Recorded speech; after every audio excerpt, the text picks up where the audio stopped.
India में चूंकि मुगल हुकूमत खत्म हो चुकी थी और हिंदू मेजोरिटी में थे, तो हिंदुओं ने ब्रिटिश गवर्नमेंट से रिक्वेस्ट की कि इंडिया की ऑफिशियल लैंग्वेज उर्दू की बजाय हिंदी होनी चाहिए। ब्रिटिश गवर्नमेंट ने भी मेजोरिटी इज अथॉरिटी वाली गेम चला के हिंदी को ऑफिशियल लैंग्वेज बना दिया। अब होता यह है कि मुसलमान और हिंदुओं में एक बार फिर से दंगे फसाद शुरू हो जाते हैं, जो कि हमेशा से अंग्रेजों की रूलिंग स्ट्रेटेजी का हिस्सा रहा है। खैर, इन्हीं हालात में वक्त गुजरता जाता है और हालात बद से बदतर होते जाते हैं। अंग्रेज सोचने लगते हैं कि इससे पहले कि 1857 की बगावत जैसा कोई और इंसिडेंट हो, इंडियंस को पॉलिटिक्स में शामिल कर लेना चाहिए ताकि इंडियन अवाम की कंसर्न्स को रिप्रेजेंट करने वाला कोई हो। पर इसी बिना पे 1885 में ए.ओ. ह्यूम ने एक पॉलिटिकल पार्टी बना दी जिसका नाम था इंडियन नेशनल कांग्रेस। इस पार्टी का मकसद ये था कि इंडियन मुसलमानों, हिंदुओं, सिखों और तमाम माइनॉरिटीज को रिप्रेजेंट करे और उनके मसाइल हल करे। बाकी कम्युनिटीज का तो पता नहीं, लेकिन ये पार्टी मुसलमानों को रिप्रेजेंट करने में और उनकी प्रॉब्लम सॉल्व करने में बिल्कुल नाकाम रही। सर सैयद अहमद खान मुसलमानों को पॉलिटिक्स से दूर रहने का मशवरा देते थे, लेकिन 1898 में सर सैयद अहमद खान के इंतकाल के बाद अब हालात कुछ ऐसे बन चुके थे कि मुसलमानों को पॉलिटिक्स में आने की अशद जरूरत पड़ गई थी।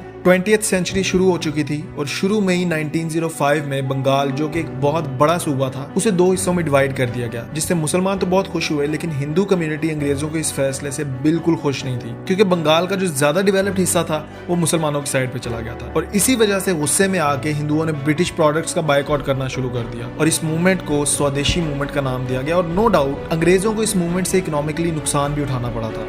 1905 में लॉर्ड कर्जन की जगह लॉर्ड मिंटो वाइसरॉय बन के इंडिया में आ चुके थे और कांग्रेस क्योंकि मुसलमानों को अच्छे से रिप्रेजेंट कर नहीं पा रही थी, तो मुसलमानों का एक डेलीगेशन सर आगा खान की लीडरशिप में लॉर्ड मिंटो के पास गया और सेपरेट इलेक्शंस की डिमांड की। तब तक मुसलमानों की कोई अपनी पॉलिटिकल पार्टी नहीं थी। लॉर्ड मिंटो ने काफी पॉजिटिव रिस्पॉन्स दिया और इवेंचुअली हुआ ये कि 1906 में मुसलमानों ने एक अपनी पॉलिटिकल पार्टी मुस्लिम लीग बना ली, जिसका प्रेसिडेंट भी सर आगा खान को ही बनाया गया। यहाँ मुस्लिम लीग बनती है और दूसरी साइड पे कायदे आज़म मोहम्मद अली जिन्ना इंडियन नेशनल कांग्रेस को ज्वाइन कर लेते हैं। ये बात सुनने में तो अजीब लगती है, लेकिन एक बात जो जहन में रखनी चाहिए कि Quaid-e-Azam Mohammad Ali Jinnah is known as the ambassador of Hindu Muslim unity, और ये टाइटल उन्हें हिंदुओं की पॉलिटिकल लीडर सरोजिनी नायडू ने ही दिया था, क्योंकि कायदे आज़म चाहते थे कि मुसलमान और हिंदू एक साथ चलें। और ये बात तब की है कि जब पाकिस्तान बनाने की कोई डिमांड नहीं की गई थी। कुछ सालों बाद मुसलमानों की शदीद इसरार पे 1913 में कायदे आज़म मुस्लिम लीग ज्वाइन कर लेते हैं। पॉलिटिकल माहौल में एक बार फिर से हलचल तब होती है जब अगले ही साल वर्ल्ड वॉर 1 स्टार्ट हो जाती है।